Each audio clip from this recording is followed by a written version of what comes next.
안녕하세요. 썰라디오입니다.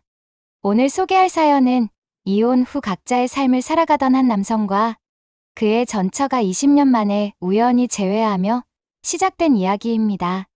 금지된 사랑과 현재 가정 사이에서 깊은 갈등을 겪는 한 남성의 사연, 지금부터 들려드리겠습니다. 제 이름은 최민수입니다.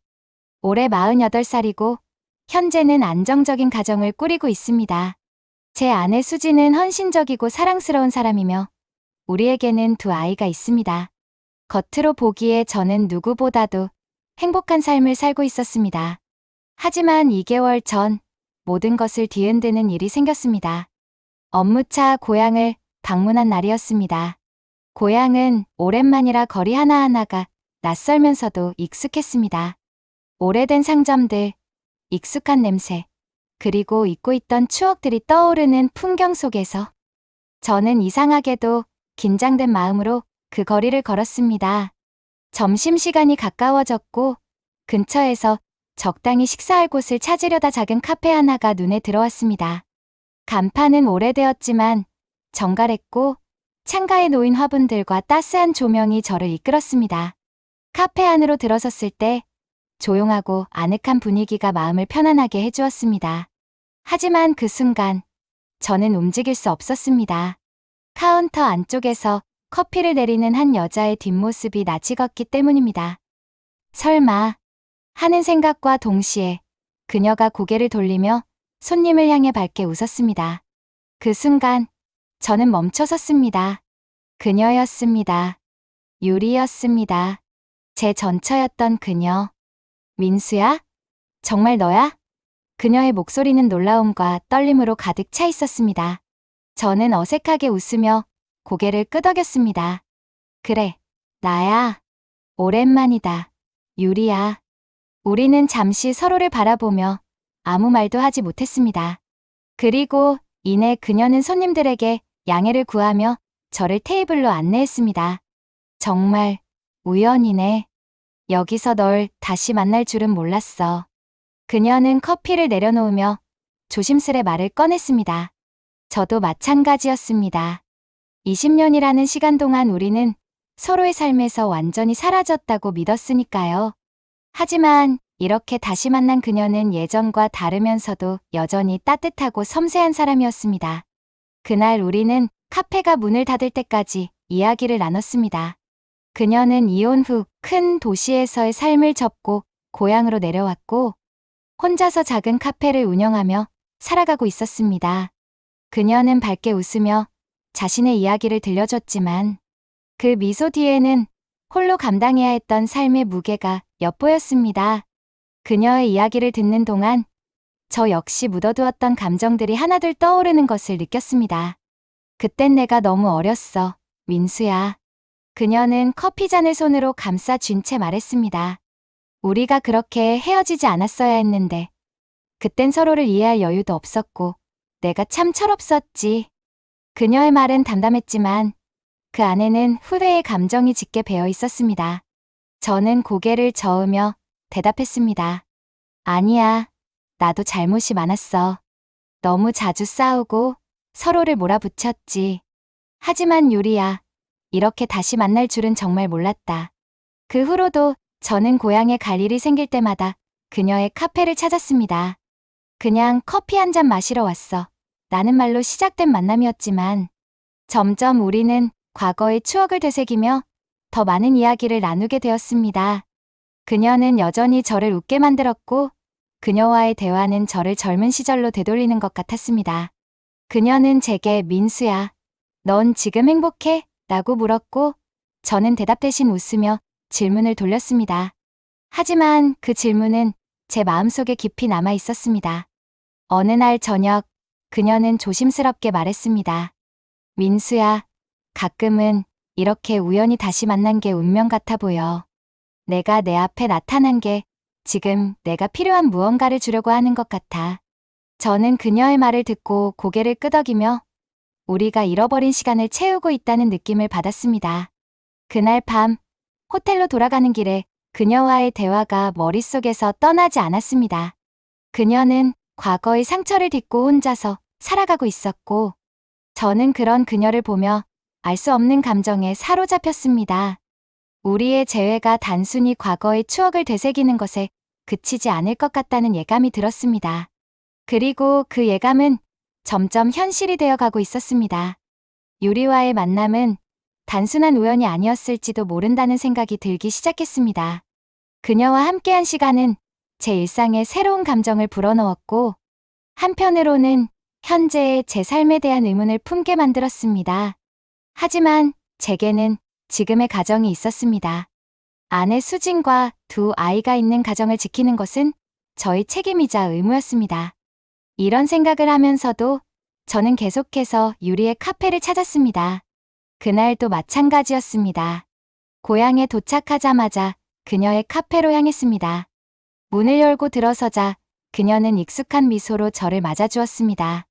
민수야, 어서 와. 내가 오늘도 올 것 같았어.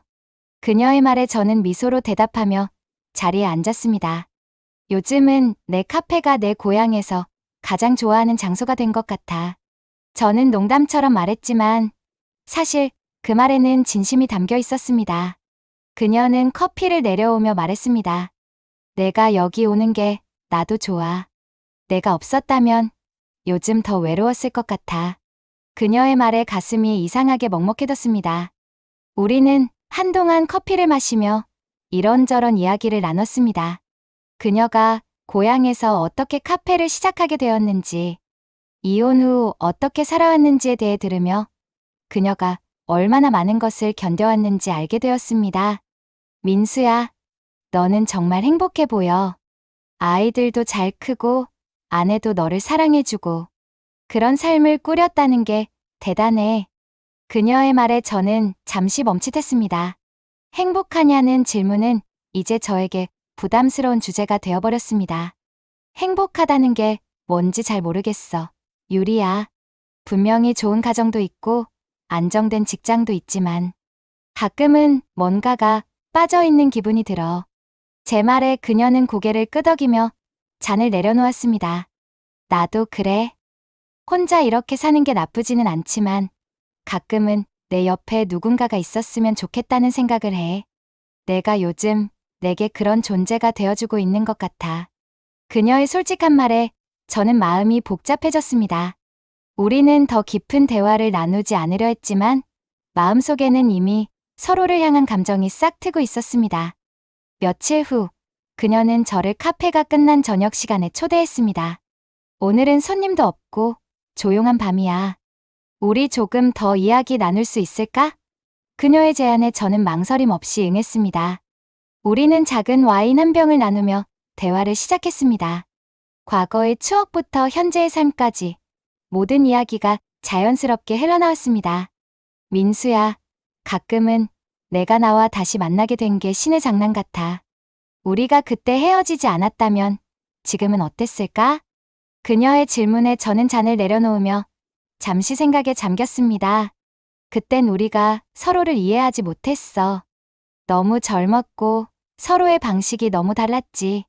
하지만 지금은 모르겠다. 너를 다시 만나서 좋으면서도 내가 너무 많은 걸 혼란스럽게 만드는 것 같아. 제 대답에 그녀는 조용히 미소를 지으며 제 손을 잡았습니다. 민수야, 나도 내가 내 삶에 다시 나타나줘서 고마워. 하지만 내가 부담을 느끼지 않았으면 좋겠어. 나는 내가 행복했으면 좋겠어. 그게 어떤 선택이든. 그녀의 말은 진심이었지만 그 안에 담긴 아픔이 느껴졌습니다. 그날 밤, 우리는 한층 더 가까워졌습니다. 하지만 서로의 마음이 깊어질수록 이 관계가 더 이상 단순한 우정으로는 남을 수 없다는 것을 알게 되었습니다. 그녀는 나에게 너무나 소중한 존재가 되어버렸고 나는 그녀를 놓아줄 수 없을지도 모른다는 두려움이 들기 시작했습니다. 유리와의 관계는 이제 단순한 재회에서 멈추지 않았습니다. 우리는 서로의 일상에서 점점 더 많은 부분을 차지하기 시작했고 감정은 걷잡을 수 없이 깊어지고 있었습니다. 하지만 이 모든 것이 잘못된 일이라는 사실을 저 역시 알고 있었습니다. 제게는 여전히 가정이 있었고 이 관계가 드러날 경우 초래할 결과가 무엇인지 뻔히 알고 있었습니다. 그날도 저는 유리의 카페를 찾았습니다. 평소와 다르게 카페는 조용했고 그녀는 창가 자리에 앉아 멍하니 창밖을 바라보고 있었습니다. 제가 들어서자 그녀는 미소 지으며 손짓했습니다. 민수야, 어서 와. 기다리고 있었어. 자리에 앉자 그녀는 한숨을 쉬며 말했습니다. 오늘은 이상하게 기운이 없네. 민수야, 내가 와줘서 다행이야. 그녀의 말에 저는 무언가 설명할 수 없는 감정이 들었습니다. 그녀가 나를 의지하고 있다는 사실이 기쁘면서도 그것이 옳지 않다는 것을 알기에 더욱 마음이 무거워졌습니다. 유리야, 무슨 일 있어? 내가 이렇게 힘들어 보이는 건 처음인 것 같아.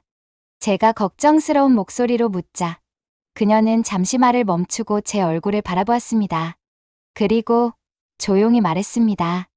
그냥 요즘 내가 없으면 어떻게 살았을까 생각해. 민수야, 나는 너를 너무 필요로 하고 있어. 하지만 그러면 안 된다는 것도 알아.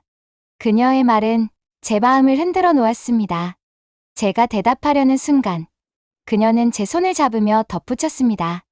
너도 알잖아. 우리가 이렇게 가까워지는 게 얼마나 위험한지. 하지만 민수야, 난 너 없이는 안 될 것 같아. 그 순간 저는 무언가 결단을 내려야 한다는 것을 느꼈습니다. 그녀의 손을 꼭 잡으며 말했습니다.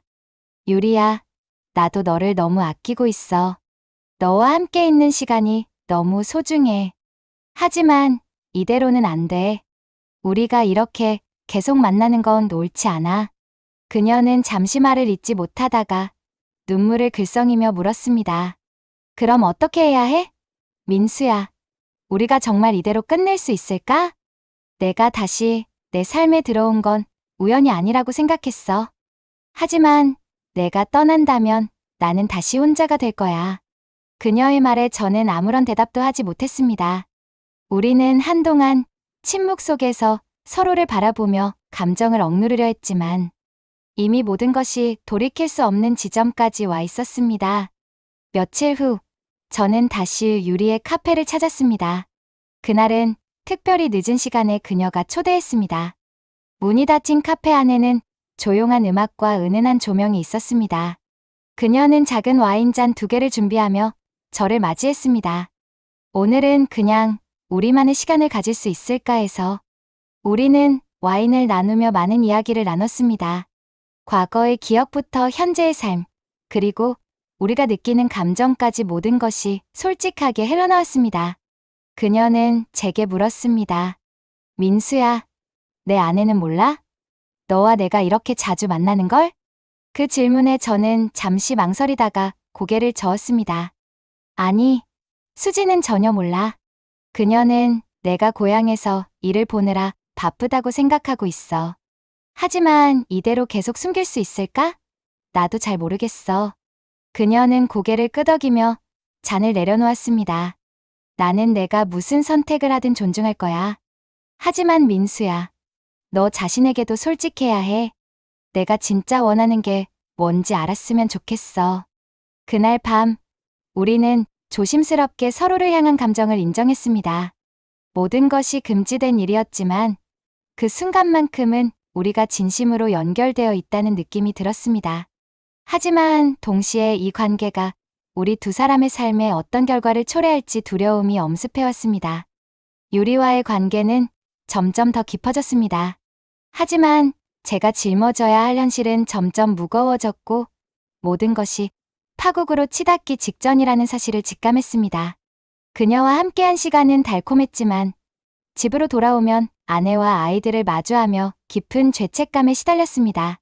그날 밤 아내 수진이 저를 바라보며 조용히 물었습니다. 요즘 무슨 일 있어? 당신이 자꾸 멍해 보이고 뭔가 신경 쓰이는 게 있는 것 같아. 그녀의 눈빛은 진지했고 그녀의 질문에 저는 잠시 침묵했습니다. 그녀는 저를 너무나 잘 알고 있었기에 제 마음속 혼란을 눈치챘던 겁니다. 아니야, 그냥 요즘 일이 많아서 그래. 억지로 웃으며 대답했지만 제 목소리는 떨리고 있었습니다. 그녀는 고개를 끄덕이며 더는 묻지 않았지만 그 침묵은 저를 더욱 불편하게 만들었습니다. 아내를 속이고 있다는 사실은 제 안에서 점점 더 큰 부담이 되었습니다. 며칠 후, 유리는 저를 카페가 아닌 다른 곳으로 초대했습니다. 그녀는 작은 호숫가 근처의 벤치에 앉아 있었고, 저를 보자 환하게 웃으며 손을 흔들었습니다. 그녀와 함께 걸으며 저는 그녀에게 고백했습니다. 유리야, 나 요즘 정말 힘들어. 너와 함께하는 시간이 너무 좋아서. 그런데 동시에 너무 괴로워. 그녀는 잠시 멈춰서 제 손을 잡았습니다. 민수야, 나도 알아. 우리가 계속 이렇게 만나는 게 얼마나 힘든 일인지. 하지만 나는 내가 필요해. 내가 없으면 내 삶은 다시 텅 비어버릴 거야. 그 순간 저는 그녀가 얼마나 외로웠는지, 그리고 얼마나 절실히 누군가를 필요로 했는지 깨달았습니다. 하지만 동시에 저는 제 가족이 겪게 될 상처와 혼란을 상상하며 몸서리쳤습니다. 유리야, 나는 너를 위해 모든 걸 포기할 수 있을 만큼 너를 아끼고 있어. 하지만 내가 정말 그런 선택을 할 수 있을지 모르겠어. 그녀는 고개를 숙이며 작게 한숨을 내쉬었습니다. 민수야, 나는 내가 어떤 선택을 하든 이해할 거야. 하지만 제발 나를 버리지 말아줘. 나 혼자 다시 돌아가고 싶지 않아. 그날 밤, 저는 집으로 돌아가는 길에 차를 멈추고 한참 동안 머리를 감싸 쥐고 있었습니다. 제게 주어진 두 가지 선택 중 어느 것도 쉬운 길이 아니었습니다. 가족을 위해 그녀와의 관계를 끝낼 것인가, 아니면 나 자신에게 솔직해지고 그녀와 새로운 삶을 선택할 것인가. 그 후로 며칠 동안 저는 유리와의 연락을 끊었습니다. 그녀를 만나지 않고 메시지도 읽지 않았습니다. 하지만 그녀를 떠올리지 않는 날이 단 하루도 없었습니다. 그녀와 함께했던 시간이 계속 떠올랐고, 그 기억은 점점 더 저를 괴롭게 만들었습니다. 결국 저는 다시 그녀의 카페를 찾아갔습니다. 그녀는 제가 문을 열고 들어서자 놀란 듯한 표정을 지었습니다. 민수야, 너 정말 오지 않을 줄 알았어. 그녀의 목소리는 떨리고 있었습니다. 유리야, 미안해. 내가 널 멀리하려고 했던 건 내가 싫어서가 아니라 내가 너무 혼란스러웠기 때문이야. 하지만 내가 내 삶에서 사라진다는 걸 생각할 수 없었어. 제 말에 그녀는 천천히 다가와 제 손을 잡았습니다. 민수야, 나는 너를 기다릴 준비가 되어 있어. 내가 어떤 결정을 내리든 나는 내가 행복하길 바라. 그녀의 눈에는 진심이 담겨 있었습니다. 민수는 유리와의 관계를 계속 이어갈 것인지, 아니면 현재의 가정을 선택할 것인지 기로에 서 있습니다. 그의 결정은 과연 어떤 결과를 초래할까요? 여러분이라면 어떻게 하시겠습니까? 댓글로 여러분의 생각을 남겨주세요. 그리고 아직 구독하지 않으셨다면 썰라디오를 구독하시고 매일 새로운 이야기를 함께 하세요. 구독하시지 않으시고 보시는 분들이 저희 채널에 너무 많습니다. 영상이 괜찮으셨다면 구독, 좋아요 해주시면 더욱 좋은 영상으로 찾아뵙겠습니다. 여러분의 관심과 참여가 저희에게 큰 힘이 됩니다. 감사합니다.